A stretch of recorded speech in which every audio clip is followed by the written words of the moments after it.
our aim here, the American people can be confident, is that we're going to ensure that we have a safe inauguration, that President-elect Joe Biden, Vice President-elect Kamala Harris are sworn in as the new President and Vice President of the United States in a manner consistent with our history, with our traditions, in a way that gives honor to the American people and to the United States. So with that, Acting Secretary Gaynor, your thoughts on our preparations. Good afternoon, Mr. Vice President, and welcome back to the FEMA headquarters. It's always great to have you here in the House. Thank you. Sir, following the events of January 6th, I know we have all concerns, deep concerns regarding the safety of the upcoming inauguration. However, I have the utmost confidence in the agencies and the law enforcement partners who have developed and are implementing comprehensive security plans. In my short couple of days here, I've reached out to most people, and again, confidence should be high. The National Special Security Events, or the NSSE, are a whole of government effort. That's the way we like to operate. That's the most efficient, and highlights the collaboration between federal, state, and local partners. In this inauguration of the 59th presidential inauguration, but it's also the 67th overall NSSE. Nearly 200 agencies have come together to ensure the security, the safety of government officials, facilities, and the general public. DHS, with the lead responsibility for design, planning, and implementation for security operations in coordination with our interagency partners for the 2021 inauguration, has designated this event as a national security special event. And finally, sir, U.S. Secret Service assumes the mandated role as the lead federal agency for the design and implementation of the operational security plan. The FBI has the lead responsibility for domestic intelligence, counterterrorism, investigations of crimes, and FEMA has the responsibility for emergency management and consequence management. And so with that, I'm going to pass it to Director Murray of the U.S. Secret Service. Thank you, sir. Thank you, Mr. Vice President. I appreciate the opportunity to talk to you about the extent and the depth of our inaugural security planning. It's been going on for many, many months now. As the Acting Secretary mentioned, this is an NSSE, the 67th. NSSEs are born out of experiences like we all endured back in 1996 down in Atlanta with the bombing there. It was recognized by congressional leadership and then President Clinton that there was a gap in the coordination between federal, state, and local organizations when it came to security planning and crisis response. So in an effort to remedy that situation, there was a bit of legislation, and we wound up with this NSSE model we've been employing for about 22 years now. The Acting Secretary enumerated the three agencies that take the lead here: FEMA, FBI, and Secret Service. And as he mentioned, the Secret Service is mandated to serve as the lead entity for operational security planning, design, coordination, and execution. I think the general public is very familiar with the Secret Service's protective mission when it comes to our protected persons, presidents, vice presidents, foreign heads of state, and so on and so forth. But with NSSEs, we're talking about ensuring the safety and security of everyone: the general public, members of Congress, staff, anybody that's associated with the event. So interesting to point out, make sure the general public's aware of that. Those three lead agencies get together well before the event takes place. For instance, once campaign stop ends in the Secret Service, we begin preparing for the next one. That includes getting ready for the next inaugural. So it's fair to say that we've been talking and thinking about this inaugural for more than 3 years now. Last May, those three agencies got together and they stood up what's called an executive steering committee, which serves as a unified command. At that point, they're joined by a number of key agencies here in D.C. Too many to mention, but here in D.C., talking about Metropolitan Police Department, U.S. Capitol Police, a number of elements from the Department of Defense, and the list goes on. That unified command then goes ahead and identifies critical areas for the event, and they establish subcommittees to focus on different mission requirements. There's more than 24 for this inaugural.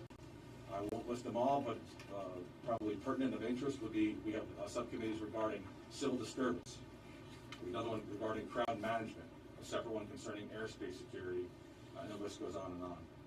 Those 28 subcommittees report to the Executive Steering Committee. Those are your planners. What's represented there, sir, starting back in May, is more than 100 agencies and many hundreds of professionals in law enforcement, military, and the intelligence field. The Acting Secretary mentioned this is the 67th since 1998. It's also important to note that half of those 67 took place right here in the National Capital Region. And that really serves to underscore the long-standing partnerships and the very, very deep collective experience all these agencies have in securing these very critical national events here in the National Capital Region. I imagine the question in everybody's mind is, why is it we think that what happened on January 6th can't happen again next week? And I would point very keenly to the level of planning and coordination we've been carrying out for more than 9 months. We are highly confident in our security plan, but we are always wide-eyed and sober and looking to capitalize on lessons learned. So, of course, we're taking a look at the events next week to ensure that we've covered down. I think another way to answer that question is, what programs and measures do we already have in place that would have prevented something like that happening? Our perimeter is expansive. It basically covers most of downtown Washington, D.C. It's effectuated by many, many miles of hard fence.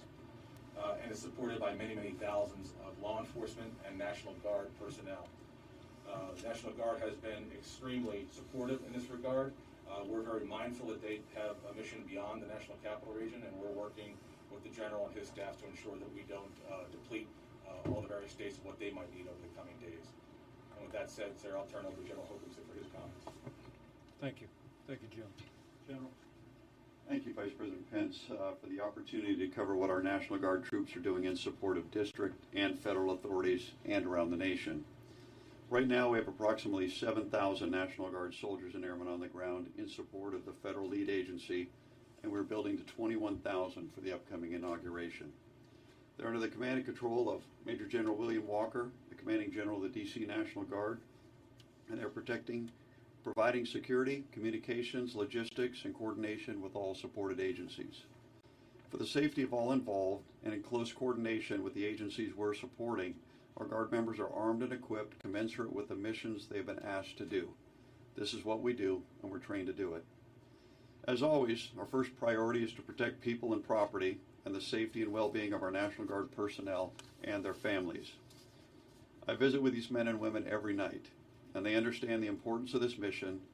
They are also proven, prepared, and proud to do their part to ensure a peaceful and safe inauguration of our 46th Commander-in-Chief.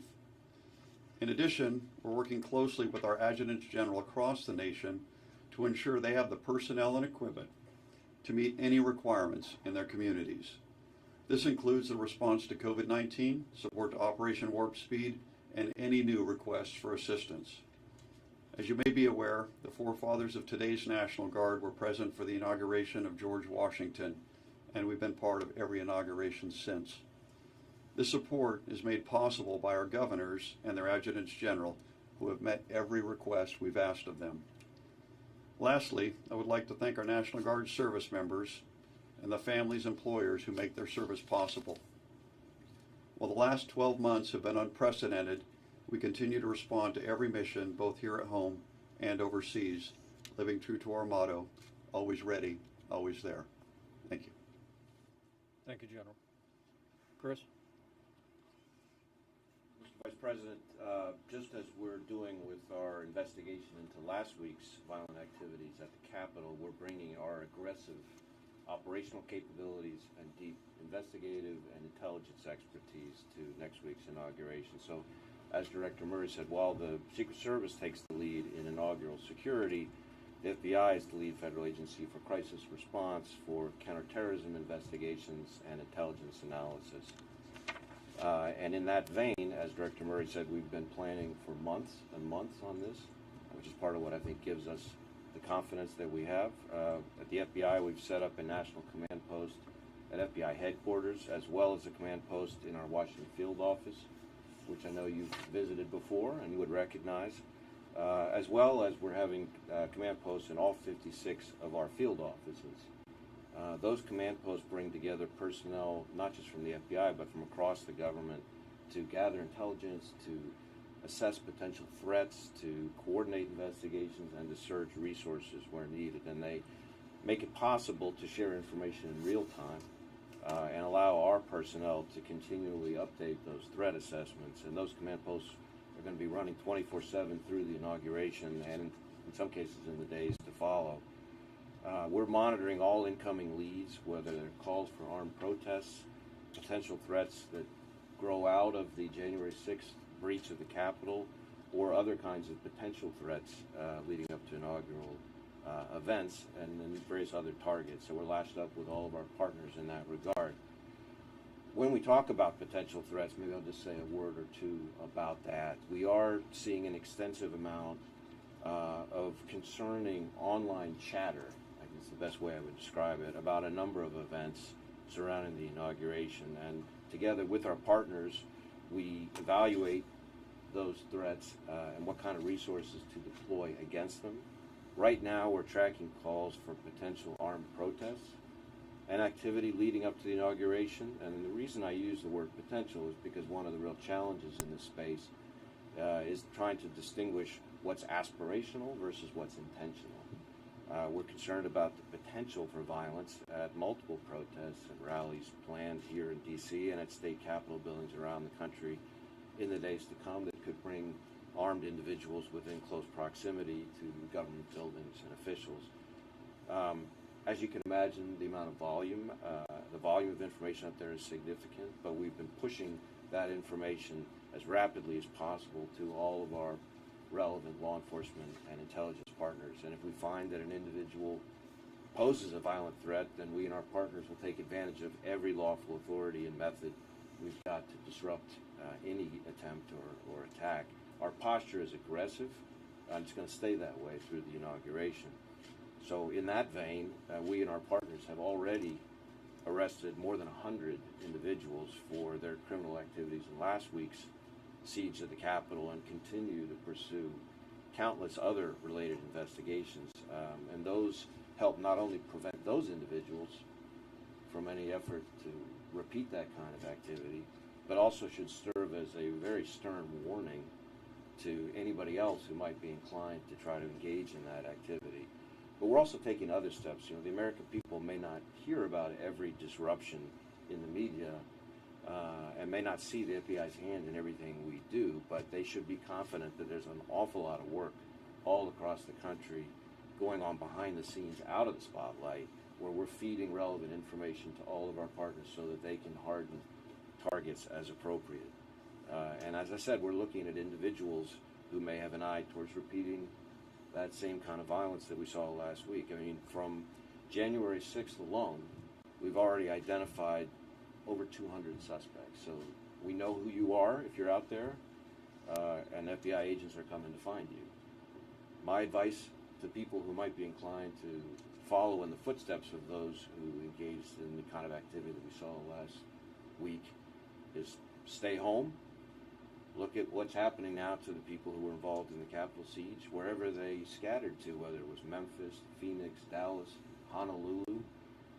What they were finding is we've got FBI agents tracking them down and arresting them. And if I were those people, you don't want to be the ones that have FBI agents knocking on your door at 6 a.m. So anybody who plots or attempts violence in the coming week should count on a visit.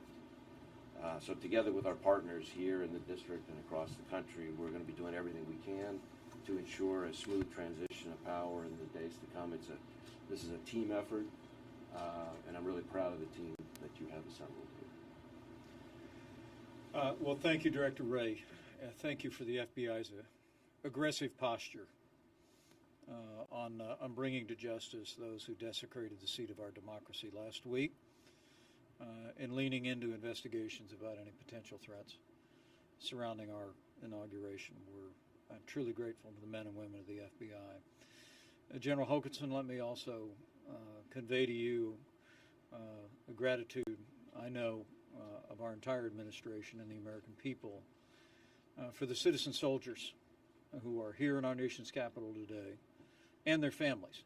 I hope you'll convey to them just how proud and grateful the American people are for the work they have done and that the work they'll do in the historic days ahead. And to Director Murray, thank you very much. I know the U.S. Secret Service is in the lead, but you sharing that literally dozens and dozens of coordinated multi-agency events have taken place successfully, safely here in our nation's capital gives great encouragement to us and to any American that would be looking on today. And to the Acting Secretary, thank you for FEMA's role in all of this important work. And I look forward to a further discussion. But I want to say to each and every one of you, on behalf of the President and on behalf of the nation, to remain vigilant. The American people deserve a safe inauguration on January 20th. And I encourage you to convey to all of the members of your teams to continue to lean forward to ensure that we achieve just that. And I welcome the words of confidence. I think, Secretary Gaynor, you said confidence is high.